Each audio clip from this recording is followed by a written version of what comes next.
जो ये fake news फैला रहे हैं कि आपके महाराष्ट्र से बड़ी बड़ी कंपनियां जा रही हैं, जैसे महिंद्रा कंपनी और 50 ऐसी और कंपनियां। ये तो सब पूरी फेक न्यूज है। अभी तक इन्होंने कहा है कि Mahindra and Mahindra finance, Tata company, ऐसे बहुत से जो उद्योग है वो गुजरात में जा रही है, लेकिन उनके पास ऐसा कुछ भी प्रूफ नहीं है। 2.5 साल के अंदर महाविकास आघाड़ी ने कुछ भी रोजगार अपने महाराष्ट्र में लाया वाला नहीं है। महाविकास आघाड़ी के लिए दूसरा कोई एजेंडा ही नहीं है करके वो फेक नैरेटिव सेट करने का प्रयत्न कर रहे हैं। महायुति मोदी ये चालू होने वाले, ये चाहने वाले। मैंने बोला भी सबको, मेरे साथ कौन खेलने वाला था, खेलो। मैंने बोला, मैं शराब गिरा था कि ये आदमी गिराने वाला कोई नहीं इसको। अरे उद्धव ठाकरे बोले हमारी सरकार आ रही है। जान दो ना, उसको बोलने की क्या बात है, वो बोलने से नहीं जमता। कोई नहीं जा रहा है यहाँ पर, तो प्रोजेक्ट आ रहे हैं, नए प्रोजेक्ट आ रहे हैं। नमस्कार, इस समय महाराष्ट्र में हम मौजूद हैं। तो आप देख रहे होंगे जिस तरीके से वोटिंग का दिन काफ़ी नज़दीक आ रहा है। 20 नवंबर को चुनाव होने वाले हैं और अब रैलियों का शुरुआत हो चुकी है। तो तमाम जो महाविकास आघाड़ी के नेता हैं वो अब बड़ी बड़ी फेक न्यूज़ें फैला रहे हैं कि महाराष्ट्र से जो महिंद्रा ग्रुप है वो महाराष्ट्र को छोड़ के जा रहा है क्योंकि उसको यहाँ पर फेवरेबल इन्वायरमेंट नहीं मिल रहा, इंफ्रास्ट्रक्चर सही नहीं है। और दूसरी तरफ किस तरीके से यहाँ पर महाराष्ट्र में 50 बड़ी कंपनियां हैं जो महाराष्ट्र को छोड़कर जाने वाली हैं, ऐसी फेक न्यूज़ें फैलाई जा रही हैं। तो यहाँ के कुछ लोग हैं जो हमें हकीकत बताएंगे। सर, नाम क्या आपका? गणेश खंडाड़कर। तो जो ये महिंद्रा ग्रुप के खिलाफ एक अफवाह फैलाई जा रही है, इस पर क्या कहेंगे आपको कि महाराष्ट्र छोड़ के जा रही है महिंद्रा ग्रुप? मेरा कहना ये है कि महाविकास आघाड़ी ये इन नेचुरल तरीके से बना हुआ गठबंधन है जो महायुति से तोड़कर बना है। यानी शिवसेना भाजपा का गुट था, शिवसेना ने अननेसेसरी अपना गठबंधन तोड़ा और जिसके साथ हिंदुत्व है वो कांग्रेस, जिसका हिंदुत्व से कोई लेना देना नहीं, ऐसे कांग्रेस और शरद पवार के साथ इन्होंने गठबंधन किया जिसका नाम दिया है महाविकास आघाड़ी। हम महाराष्ट्र में रहते हैं, उसको बोलते हैं महाभकास आघाड़ी। अब इनका एक नेता है जिसे हम संजय राजाराम राउत कहते हैं, जो रोज पत्रकार परिषद लेता है और फेक नैरेटिव तैयार करता है। उसका कहना है कि महाराष्ट्र में रोड नहीं बने हैं, उसका कहना है महाराष्ट्र में उद्योग नहीं आए हुए, उसका कहना है महाराष्ट्र में महिला सुरक्षित नहीं है। मैं आपको कहना चाहता हूँ कि 2.5 साल पहले जब भाजपा के साथ इन्होंने वोट मांगा है, लोगों के बीच गए हैं, वोट मांगने के बाद इन्होंने अननेचुरल प्रोसेस से महागठबंधन आघाड़ी के साथ सरकार बनाए। 2.5 साल तक इन्होंने सिर्फ राज्यों को लूटा है। 100 करोड़ रुपए की वसूली उस टाइम के गृह मंत्री अनिल देशमुख ने पुलिस डिपार्टमेंट से की है। इन्होंने बहुत से कमीशन एजेंट तैयार करके रखे थे अपने मंत्रालय से, जो कॉन्ट्रैक्टर से कॉन्ट्रैक्ट दिलाने के नाम पर वो कमीशन लेते थे। आज तुम देख रहे हैं कि समृद्ध महामार्ग, अब अगर आप यूपी से आए होंगे तो आप जो रोड से आए होंगे, ये समृद्ध महामार्ग है जिसका नाम है हिंदू हृदय सम्राट बाला साहेब ठाकरे समृद्धि महामार्ग। ये भी हमारे नरेंद्र मोदी जी ने की है। हमारे महाराष्ट्र में देवेंद्र जी फडणवीस, इन्होंने रोजगार के लिए बहुत से कंपनियां लाई है। अभी तक इन्होंने कहा है कि Mahindra and Mahindra finance, Tata company, ऐसे बहुत से जो उद्योग है वो गुजरात में जा रही है, लेकिन उनके पास ऐसा कुछ भी प्रूफ नहीं है। 2.5 साल के अंदर महाविकास आघाड़ी ने कुछ भी रोजगार अपने महाराष्ट्र में लाया वाला नहीं है। उसके ऊपर अगर आप तुम जीडीपी का ग्रोथ देखेंगे तो महायुति का जीडीपी का ग्रोथ ऊपर बढ़ रहा है और रोजगार लोगों को मिल रहा है। तो ये ऐसी फेक न्यूज़ क्यों फैला रहे हैं कि जो महिंद्रा ग्रुप अभी यहाँ पर वेल स्टेब्लिश्ड है आपके महाराष्ट्र में, उसको ये कह रहे हैं कि ये बाहर जा रही है महाराष्ट्र से? देखो, हमारे महाराष्ट्र में एक मन है जिसको हम सुपारीबाज नेता कहते हैं। ये सुपारीबाज नेता है संजय राजाराम राउत। इसने शरद पवार की सुपारी ली है कि ये उद्धव ठाकरे की शिवसेना खत्म करके ही रहेगा, इसलिए रोज सुबह आता है, पत्रकार को चाय पानी पिलाता है, बिस्किट दिलाता है और अपने तरीके से जो फेक नैरेटिव है, फेक न्यूज़ है, वो फेक न्यूज़ वो करता है। तो उसके कौन से ही तथ्यों को, इसके कौन से ही मूल्यों को हमारे यहाँ पे कोई आधार नहीं है। जनता ने मन बनाया है, हम विकास के साथ है, हम हिंदुत्व के साथ है और यहाँ पे महायुति की सरकार बनने वाली है। तो जो ये 50 कंपनियां आपके महाराष्ट्र की बड़ी बता रहे हैं, ये जो महाविकास आघाड़ी वाले कह रहे हैं, ये यहाँ छोड़ के 50 कंपनियां बाहर जा रही हैं। भैया बताओ तो, कागज तो बताओ। हम तुम्हें डॉक्यूमेंट्री बता देते हैं कि 50 कंपनियों ने एमओयू साइन किया है महाराष्ट्र के साथ कि हम इस्टेब्लिश करने वाले, लेकिन कुछ इनके जो एजेंट है, कुछ गुंडा फैलाने वाले जो लोग हैं, ऐसे कंपनियों को टारगेट करते हैं, जिसके वजह से कुछ कंपनियां अपना जो फाइनेंस है ये यहाँ पे डालने के लिए मजबूर करती है। अभी तक महाराष्ट्र में 1,17,000 लोगों को रोजगार मिला है। 4 बड़े प्लांट यहाँ पे आए हैं, उसमें से 29,000 लोगों को रोजगार प्राप्त हुआ है। ये हमारी महायुति की विशेषता है। आप हमें बताइए महाविकास आघाड़ी की कौन सी विशेषता है? आपकी विशेषता है आपने 100 करोड़ रुपए वसूल किए। आपकी विशेषता है आपने फेक नैरेटिव तैयार करके संविधान खतरे में ये बोल के आपने लोकसभा जीता। आपका उद्देश्य क्या है कि आप सिर्फ एजेंट के थ्रू आप पैसे जमा करते हैं और वो अपने गठबंधन के लिए लगाते हैं। पूरे महाराष्ट्र में जिस लाड़की बहना की चर्चा चल रही है, लड़की महिलाएं पूरी तरीके से अब बीजेपी के पक्ष में आ रही हैं, तो उसके खिलाफ भी अब कोर्ट में जाया जा रहा है इसको बंद कराने के लिए, और फेक न्यूज़ फैलाई जा रही है कि सरकार इसको बंद करने वाली है।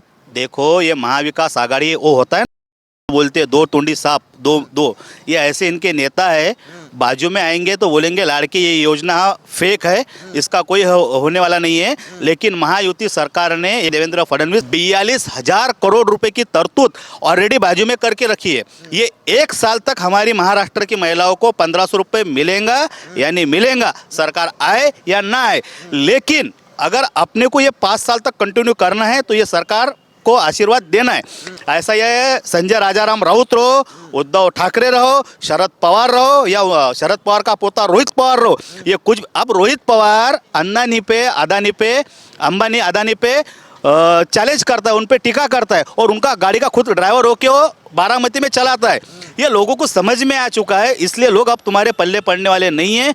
महाराष्ट्र की जनता ने और खास करके वाशिम की विधानसभा के लोगों ने ठहरा लिया है कि यहाँ सिर्फ कमल ही खिलेगा और ऊपर भी कमल ही खिलेगा। तो संजय राउत के खिलाफ तो मध्य प्रदेश में भी केस हो चुका है लाड़की बहन। ऐसे बहुत से केस उस पर पेंडिंग पड़े।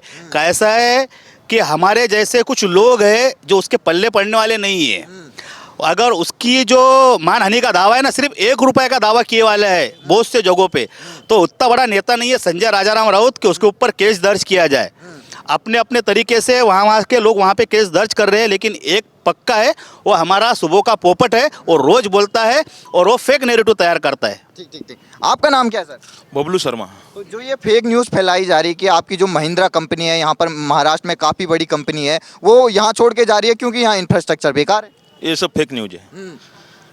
ये सब फेक न्यूज है। ये महाराष्ट्र के सरकार को ऐसा बीजेपी को नीच दिखाने के लिए सब किया जा रहा है।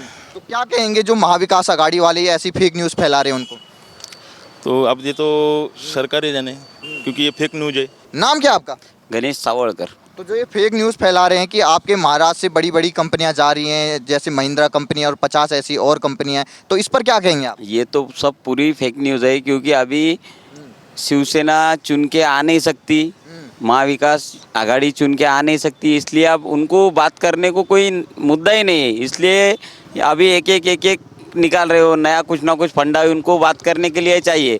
अभी संजय राउत का कैसा है, उसको दिन निकला कि वो उसको लगता कि पत्रकार परिषद लेना, मेरे को तो ऐसा लगता कि वो रात में भी माइक लेके सोता। अच्छा।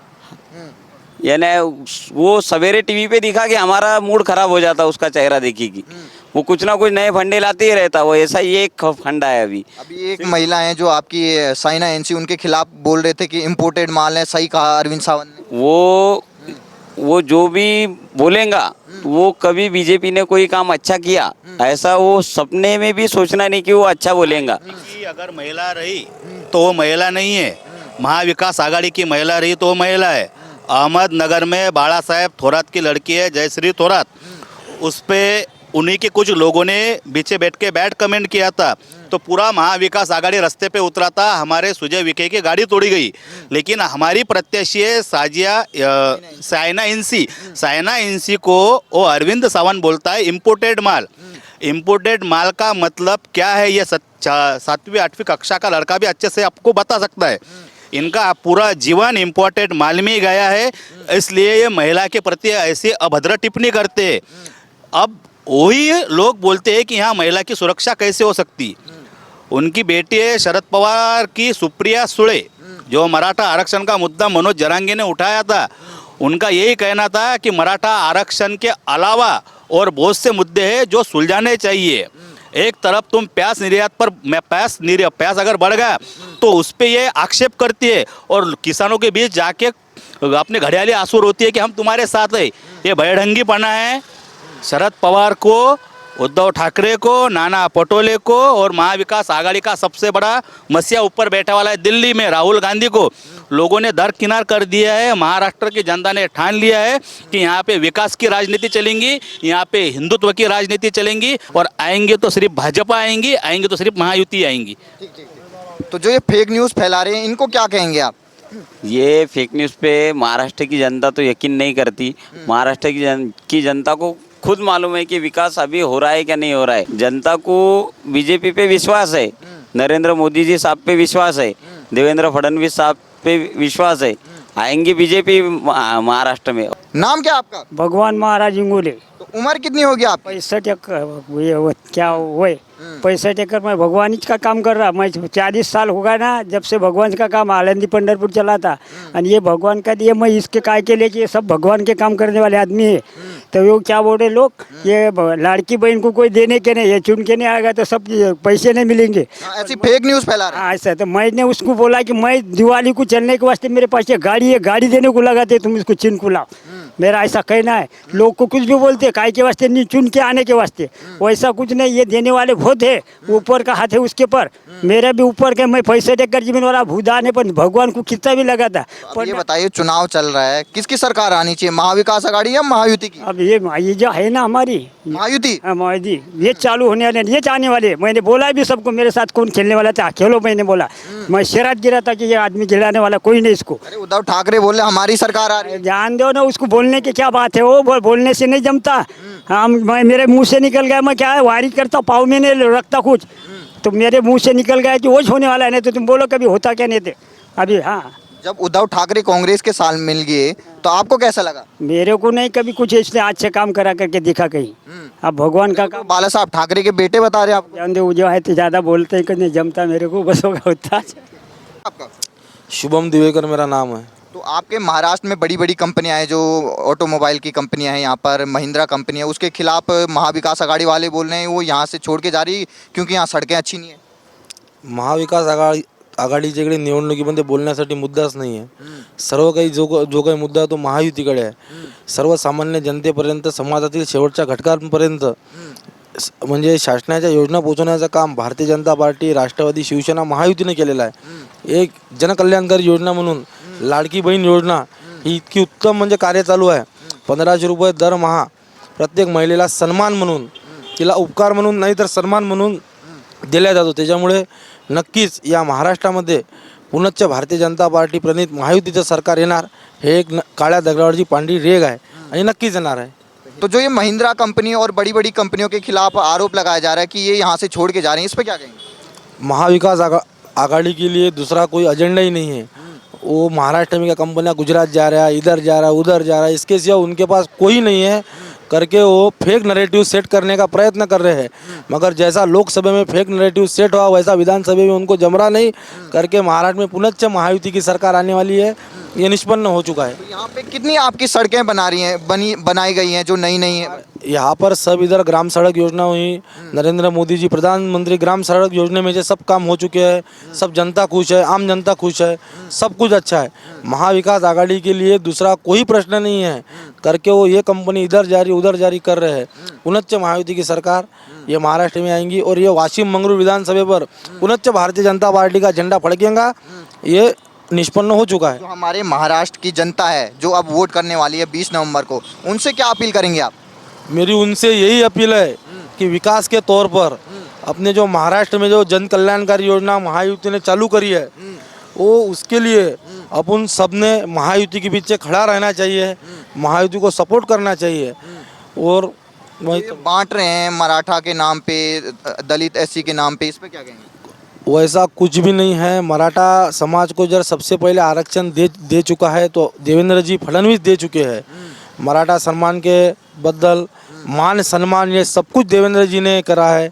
जो शरद पवार है, वो शरद पवार को चुनाव के नतीजे चुनाव लड़ने के लिए कोई उसके पास बाजू नहीं है करके वो मराठा समाज का उपयोग कर रहा है. मराठा समाज पूरी तरीके से भारतीय जनता पार्टी प्रणित महायुति के साथ है. तो ये बताइए, जो आपके महाराष्ट्र में इतनी बड़ी बड़ी कंपनियां हैं जिससे देश की जीडीपी चल रही है, महिंद्रा कंपनी आपके यहाँ पे 50 बड़ी बड़ी कंपनियां हैं, अब जो महाविकास आघाड़ी वाले कह रहे हैं वो छोड़ के जा रहे हैं महाराष्ट्र। नहीं, कोई नहीं जा रहा है यहाँ पर तो। प्रोजेक्ट आ रहे हैं, नए नए प्रोजेक्ट आ रहे हैं। आपके महाराष्ट्र में कितने बड़े बड़े फ्लाईओवर बने जो समृद्धि एक्सप्रेस वे बने? बीजेपी के कार्यकाल में ही बने हैं, सब जो बने हैं बीजेपी के कार्यकाल में बने हैं। गांव में के रोड भी बीजेपी के कार्यकाल में ही बने हैं। महाराष्ट्र के लोग हैं, उनसे क्या अपील करेंगे वोट के लिए? हम बीजेपी की जनता से यही अपील करेंगे कि भारतीय जनता पार्टी को इस बार आप चुन के दीजिए, उनके कैंडिडेट को चुन के दीजिए और महाराष्ट्र में कोई भी प्रगतिशील रास्ता हो जाएगा। अभी तक तो महाराष्ट्र में बीजेपी का अच्छा ही कार्यकाल रहा है, रास्ते बन गए, समृद्धि महामार्ग हमारे वाशिम जिले में से समृद्धि महामार्ग गया, बड़े बड़े वाशिम अकोला हैदराबाद रोड अच्छा हो गया, इसमें तो फायदा ही हमारा। तो जो उद्धव ठाकरे हैं वो तो कह रहे हैं हमारी सरकार आ रही है। कुछ नहीं आ रही है सरकार बीजेपी की आ रही है, भारतीय जनता पार्टी का नेतृत्व में ही आएंगी।